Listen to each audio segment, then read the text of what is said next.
이제 함께 하나님 말씀 보겠습니다. 하나님 말씀은 신약성경입니다. 마태복음 5장 43절부터 48절 말씀 함께 보겠습니다. 마태복음 5장 43절부터 48절 말씀입니다. 우리 한 절씩 교독하겠습니다.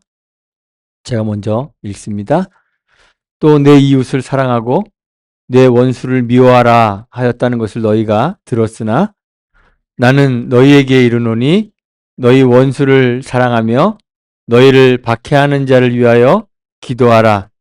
이같이 한즉 하늘에 계신 너희 아버지의 아들이 되리니 이는 하나님이 그 해를 악인과 선인에게 비추시며 비를 의로운 자와 불의한 자에게 내려주심이라. 너희가 너희를 사랑하는 자를 사랑하면 무슨 상이 있으리요? 세리도 이같이 아니하느냐? 또 너희가 너희 형제에게만 무난하면 남보다 더하는 것이 무엇이냐? 이방인들도 이같이 아니하느냐? 그러므로 하늘에 계신 너희 아버지의 온전하심과 같이 너희도 온전하라. 아멘.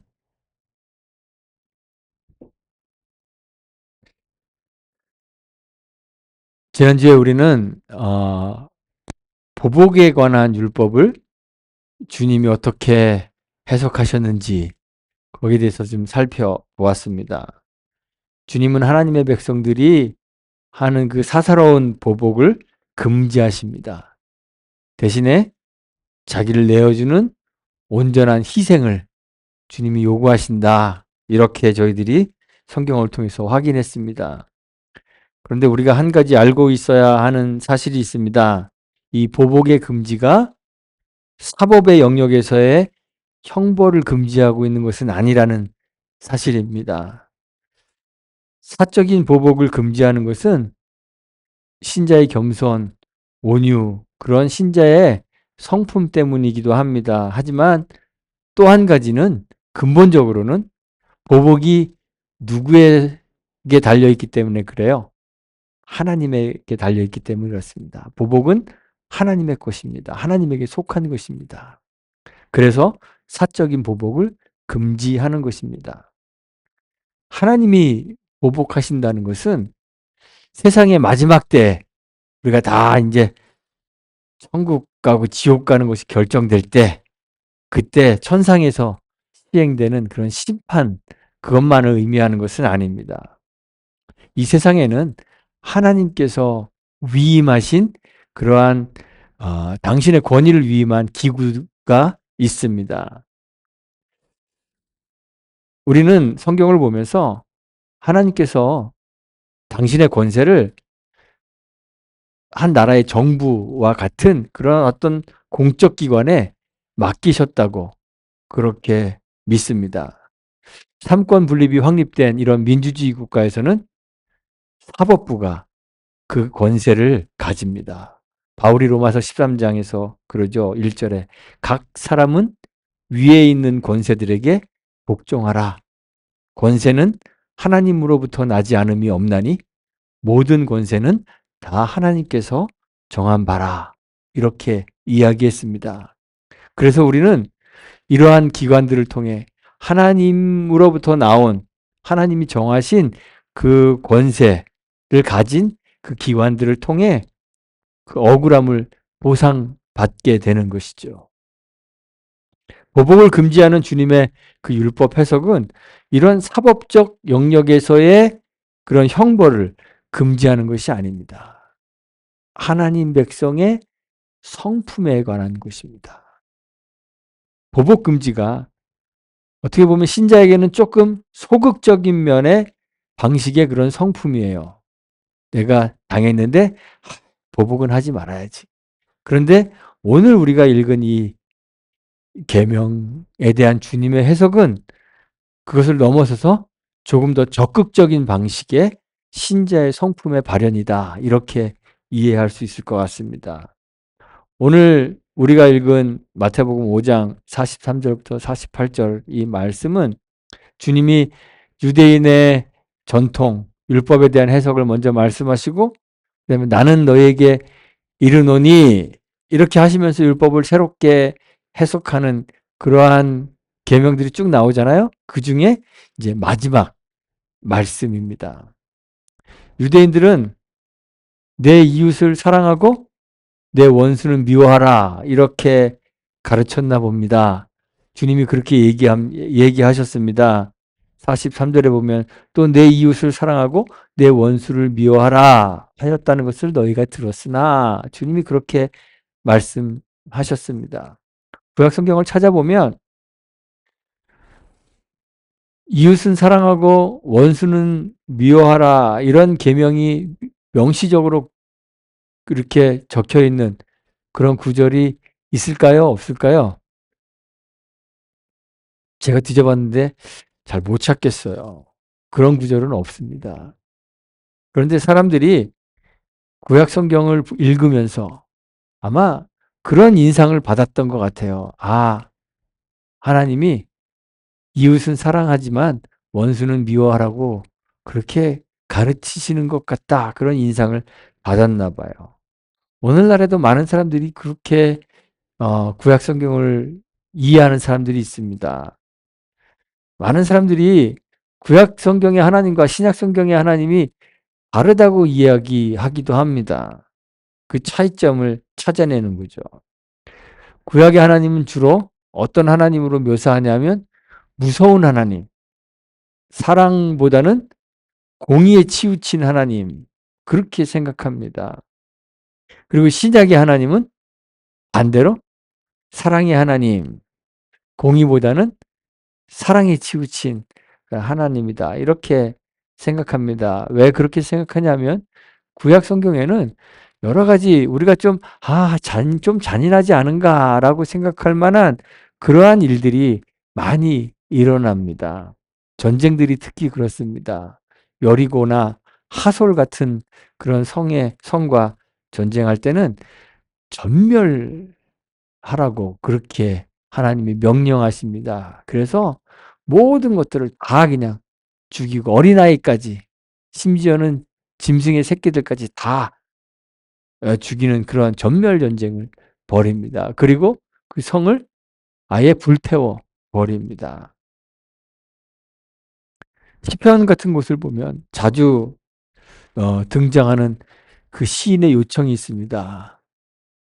뭐냐면 보복을 요청하는 거예요. 하나님, 원수들이 나를 이렇게 괴롭게 하니까 그 원수들을 아끼를 주님이 좀 막아주시고 그들은 막 좀 멸망하게 해주시고 그런 보복을 요청하는 그러한 기도가 시편에 많이 있습니다.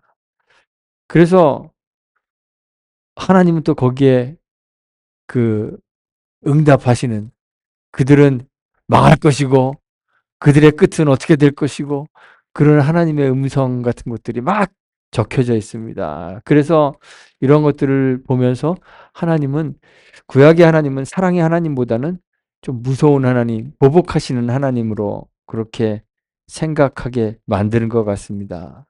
사람들은 자연스럽게 그런 하나님을 그렇게 이해하면서 원수에 대해서 적개심을 가지는 것은 당연한 것이다, 이렇게 생각하게 되는 거죠.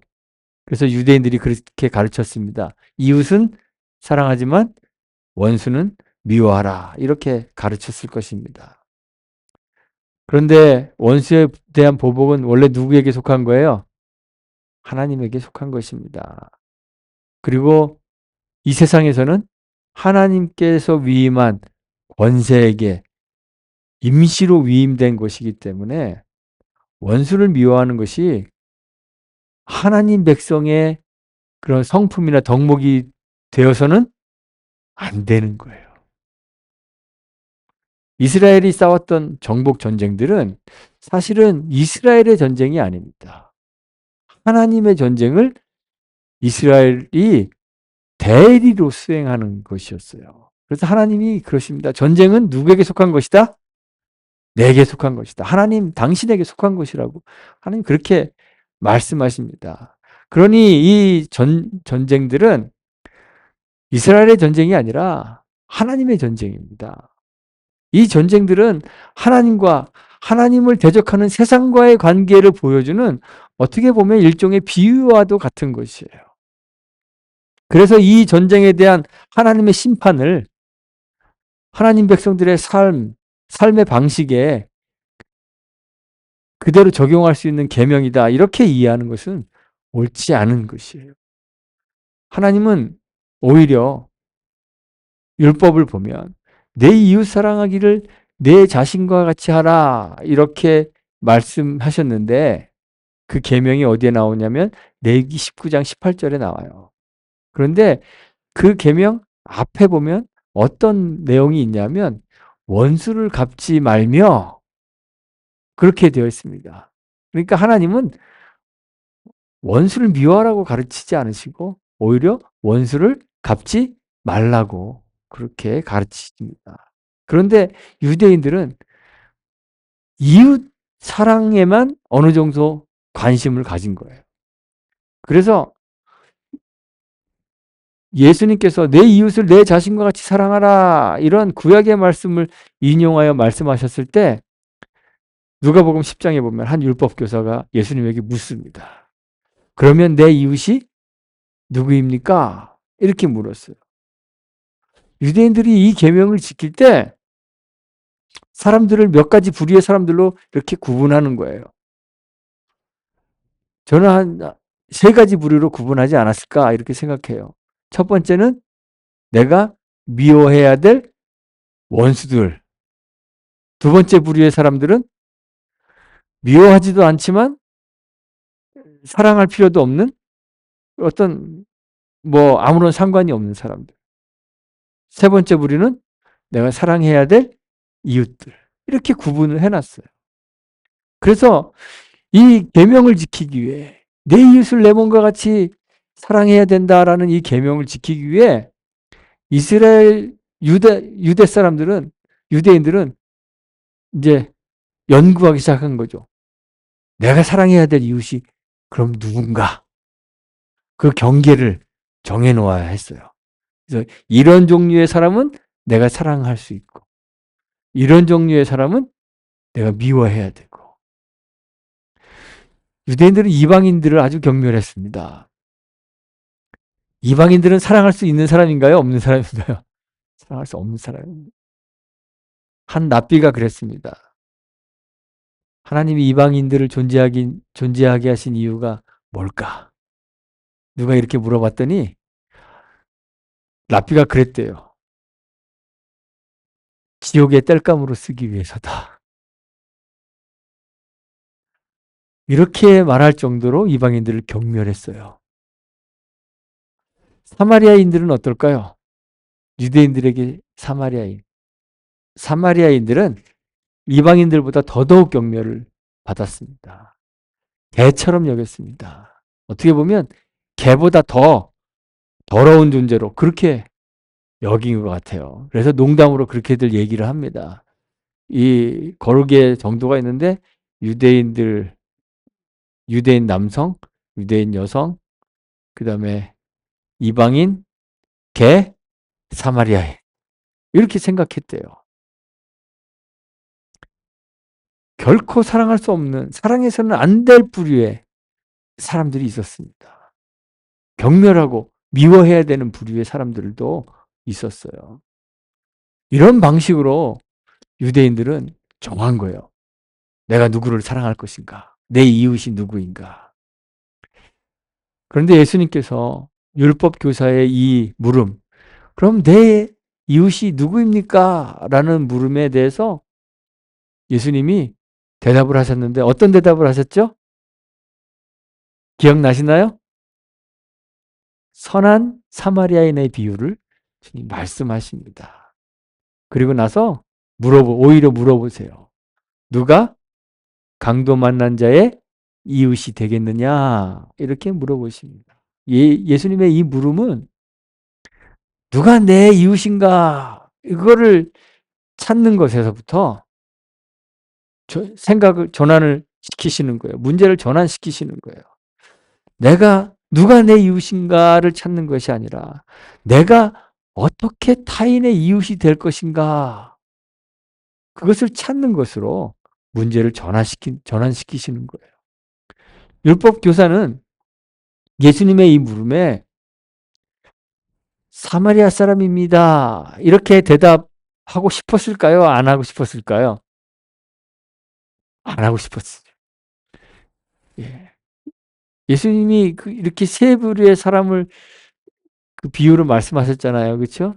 제사장, 레위인, 사마리아인. 그렇게 말씀하셨습니다. 누가 이웃이 되겠냐? 그러면 사마리아인입니다. 이렇게 대답해도 되는데 이 율법 교사는 사마리아인이라고 그 사마리아인이 유대인의 이웃이 된다는 사실을 인정하고 싶지 않았을 것 같아요. 그래서 사마리아인이라는 대답 대신에 자비를 베푼 자입니다. 이렇게 대답합니다. 그런데 아마도 예수님은 바로 이 대답을 원하셨을 것 같아요. 예수님이 바로 말씀하시죠. 너도 이와 같이 하라 했습니다. 무슨 말이에요? 자비를 베풀어라. 너도 자비를 베풀어서 누군가의 이웃이 되어라. 이런 말씀이에요. 유대인들은 자기 외의 사람들을 대상으로 선별을 했습니다. 누가 내 이웃인지. 그런데 주님은 누가 내 이웃인지 고르지 말고 네가 가서 타인의 이웃이 되어주라는 거예요. 내가 자비를 베풀어 줌으로 누군가의 이웃이 되라는 것입니다. 이것이 주님이 우리에게 원하시는 것이고 내 이웃을 내 몸과 같이 사랑하라는 그 주님의 계명이 우리에게 요구하는 바입니다. 하나님은 사랑의 대상으로 사람을 구분하지 않으십니다. 그 대상이 누구든 유대인이든 이방인이든 심지어는 사마리아인이든 상대가 혈통으로 맺어진 친인척이든 아니면 가까운 이웃이든 아니면 아무런 관계가 없는 일반 대중이든 하나님은 사람을 구분하지 않으십니다. 성격이 좋은 사람이든 나쁜 사람이든 돈이 많고 지위가 높은 사람이든 아니면 고아와 과부와 세리같이 낮고 천한 사람이든 상대의 조건과 상관없이 누구에게라도 자비를 베풀고 그들의 이웃이 되어주라는 것입니다. 모두가 다 내 자신처럼 사랑해야 할 사랑의 대상이라고 주님이 말씀하시는 거예요. 유대인들의 율법에 대한 오해, 그들의 전통과 잘못된 가르침을 바로잡으시면서 예수님이 말씀하시죠. 나는 너희에게 이르노니 너희 원수를 사랑하며 너희를 박해하는 자를 위하여 기도하라 말씀하셨습니다. 이것이 바로 하나님이 당신의 원수인 세상을 대하는 방식이라고 주님이 말씀하세요. 하나님이 그 해를 악인과 선인에게 비추시며 비를 의로운 자와 불의한 자에게 내려주심이라. 주님이 이렇게 말씀하셨습니다. 주님이 자비를 베풀어 주십니다. 주님이 하늘의 해를 우리에게 허락하셨습니다. 그런데 하나님은 선인과 악인을 구분하여 햇빛을 비춰주지 않으십니다. 때를 따라 하나님께서 비를 내리십니다. 하나님은 비를 내리실 때 의로운 자와 불의한 자를 구분하여 비를 내리지 않으십니다. 하나님이 원수 같은 이 세상을 대하시는 방식입니다. 하나님의 사랑에는 차별이 없습니다. 이 말씀이 심판이 없다는 말로 받아들여져서는 안 돼요.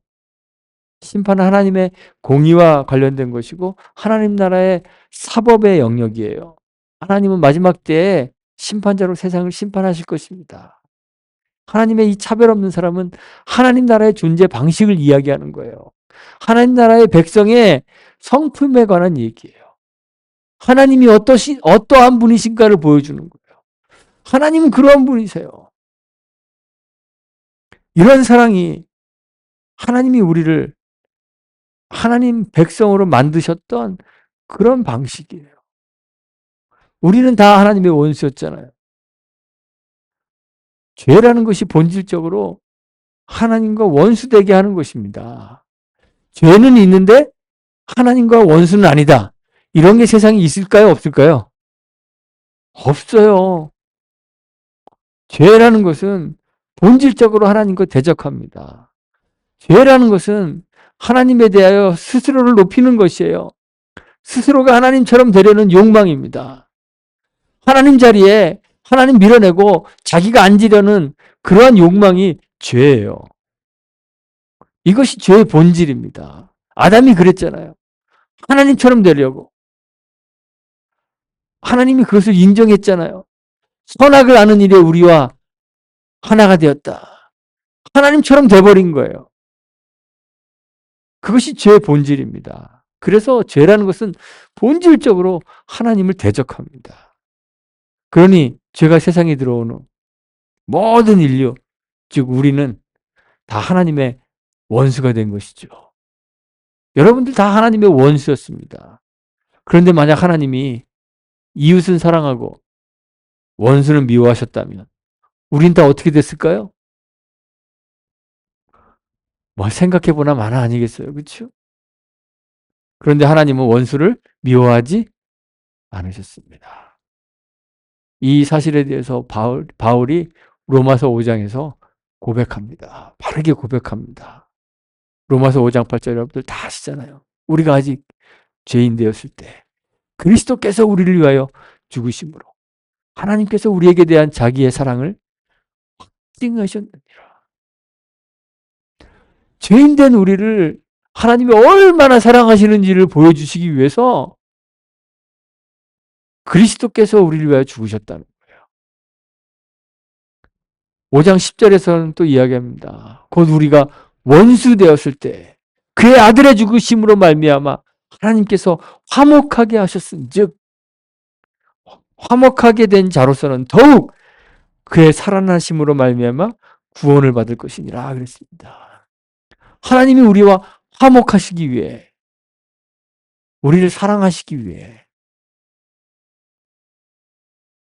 우리가 아직 원수 되었을 때 그의 아들을 죽음으로 내어 모셨다는 거예요. 바울이 그렇게 고백했어요. 하나님께서 우리에게 확증하신 사랑, 우리에게 보여주신 그 사랑은 죄인이며 원수인 우리를 향한 하나님의 사랑이에요. 그 사랑을 확증하시기 위해 그의 아들 예수 그리스도를 십자가 위에서 죽도록 내어주셨다는 것입니다. 원수 사랑을 하나님이 친히 보여주셨어요. 우리가 바로 그 사랑의 수혜자인 것이죠. 예수님은 이러한 사랑이 우리가 하나님의 아들인 것을 증명하는 유일한 방식이라고 말씀하셨어요. 45절에서 그렇게 말씀하시죠. 이같이 한즉 하늘에 계신 너희 아버지의 아들이 되리니. 원수를 사랑하고 박해하는 자를 위하여 기도하는 이 원수 사랑을 통해서 우리가 하나님의 아들임을 세상에 증거하게 된다는 거예요. 주님이 십자가에 의해서 이런 사랑을 보여주셨잖아요. 자신을 모욕하고 침 뱉으며 저주하는 사람들, 십자가에 못 박힌 무리들을 향해 예수님은 저주를 퍼붓지 않으셨습니다. 보복을 약속하지 않으셨습니다. 하나님에게 보복을 요청하지도 않았습니다. 마태복음 26장 53절에 보면 예수님을 잡으러 온 무리들 가운데 한 사람의 귀를 베드로가 자기가 가진 칼로 잘랐을 때 주님이 이렇게 말씀하시죠. 12군단 더 되는 천사들을 불러 자신을 대적하는 무리들에게 보복할 수 있는 그런 능력이 예수님에게 있다는 것 알지 못하냐? 이렇게 물으셨습니다. 그런 능력과 권세가 있으심에도 불구하고 예수님은 순순히 체포당하시고 십자가에 달리셨습니다. 그리고 십자가 위에서 그들을 위해서 기도하셨습니다. 누가복음 23장 34절에 아버지 저들을 사하여 주옵소서. 자기들이 하는 것을 알지 못하기 때문입니다. 용서를 구하시고 그들을 위해서 변명해 주시는 거예요. 몰라서 그러는 거예요. 이것이 하나님의 아들이셨던 예수님이 세상을 사랑하는 방식이었습니다. 이웃을 사랑하라는 계명을 지키던 유대인들의 그 이웃 사랑이 과연 사랑이라고 할 수 있을까요? 그것이 정말 사랑이 될 수 있을까요? 예수님은 유대인의 이웃 사랑을 뭐라고 평가하셨냐면 오늘 말씀에 사랑하는 자를 사랑하는 것이라고 했습니다. 참 제 말 중에 재밌는 말들이 많아요. 사랑하는 자를 사랑하는 거. 아니 너무 당연한 거 아니에요. 그렇죠? 있을 건 다 있어요. 이렇게 얘기하는 사람들 있잖아요. 뭐 물건 파는 사람, 만물상. 우리 가게에는 있을 건 다 있어요. 그럼 있을 건 다 있지. 없는 것도 있겠어요.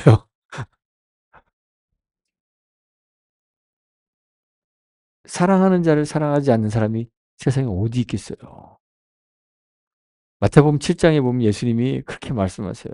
악한 자라도 좋은 것으로 자식에게 줄 줄 안다 그래요. 악한 사람도 자기가 사랑하는 사람에게는 사랑을 베푸는 거예요. 영화나 드라마 보면 깡패들 나오잖아요. 그렇죠? 그 깡패들도 의리가 있답니다. 그래서 제 식구는 감싸고 아끼고 돌봅니다.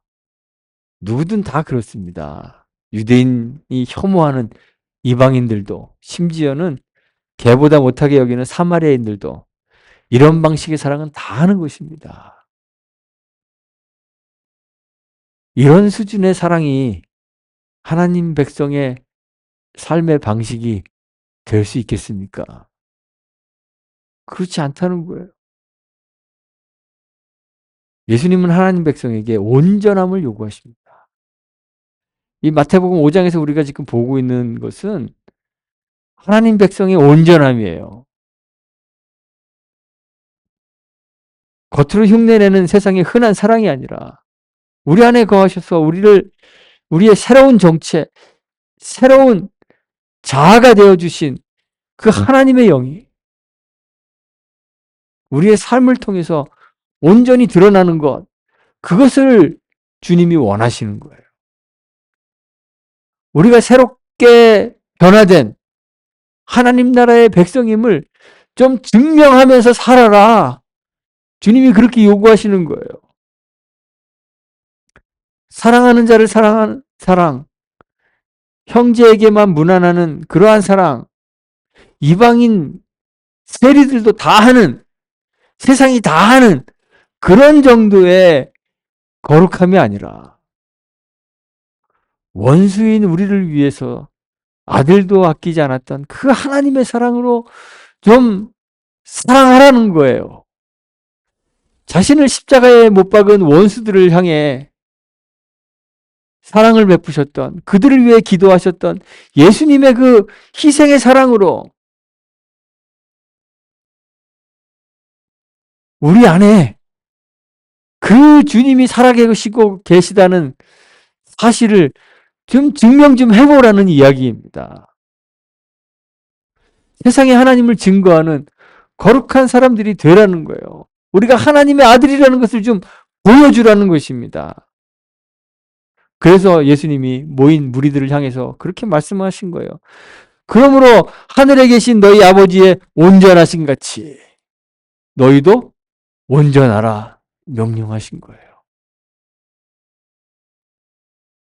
교회에 대해 조금이라도 알고 있는 사람들은 대부분 기독교의 중심 사상이 뭐라고 이야기를 해요? 사랑이라고 얘기합니다. 그렇게 말하는데 주저하지 않습니다. 우리도 그렇게 알고 있잖아요. 여러분들 다 그렇게 알고 계시죠? 그런데 오늘날 교회를 비판하는 사람들의 그 비판의 중심에 뭐가 있어요? 사랑이 없다잖아요. 사랑이 없다. 사랑이 없다 그래요. 교회 사랑이 없답니다. 그럼 뭐예요? 교회가 아니잖아요. 교인들도 사랑하는 사람만 사랑하기 때문에 그래요. 끼리끼리 좋아하고 끼리끼리 사랑하고. 교회인 우리도 세상과 별반 다를 게 없기 때문에 그러는 거예요. 우리 다 그렇잖아요. 누구는 이래서 싫고 누구는 저래서 싫고 우리의 사랑을 받을 만한 사람은 우리가 다 선별하잖아요. 우리에게 자격 없어 보이는 사람에게 다가가서 자비를 베풀므로 우리가 그들의 이웃이 되어주려는 그런 마음이 우리에게 있으십니까? 없잖아요. 그게 우리의 문제잖아요. 사랑하는 사람만 사랑하고 형제들에게만 무난하기 때문에 세상이 교회로 안 보는 거예요. 사랑이 없다고 이야기하는 거예요. 우리도 하나님의 온전하심을 증거하지 못하는 거죠. 우리 안에 하나님이 살아계심을 보여주지 못하는 것입니다. 원수인 우리를 위해 아들을 주신 완전한 사랑의 영, 하나님의 영이 지금 우리 안에 거하고 계십니다. 죄인인 우리를 위해 자기 몸을 버리신 예수의 영이 우리 안에 거하셔서 우리의 새로운 자아가 되어주셨습니다. 바울이 그렇게 고백했잖아요. 이제는 내가 사는 것이 아닙니다. 내 안에 그리스도가 사는 것입니다. 나는 내가 아닙니다. 그리스도입니다. 우리 그 고백을 들으며 아멘 아멘 하잖아요. 제가 좀 마음에 안 들어도 저를 좀 사랑해 주시라는 말이에요. 옆에 앉아있는 분들 마음에 안 드는 구석 많죠? 예, 교회 가면 사람들이 다 그래요. 교회 이상한 사람들 많다 그래요. 제가 목사님들과 교제하면서 저희 와이프하고 그런 얘기 많이 했어요. 세상에 참 모든 사람이 다 이상하다고 그랬어요. 그러면서 그런 얘기 했어요. 와, 저 사람들도 나를 이상하게 생각하겠지. 그렇게 생각했어요.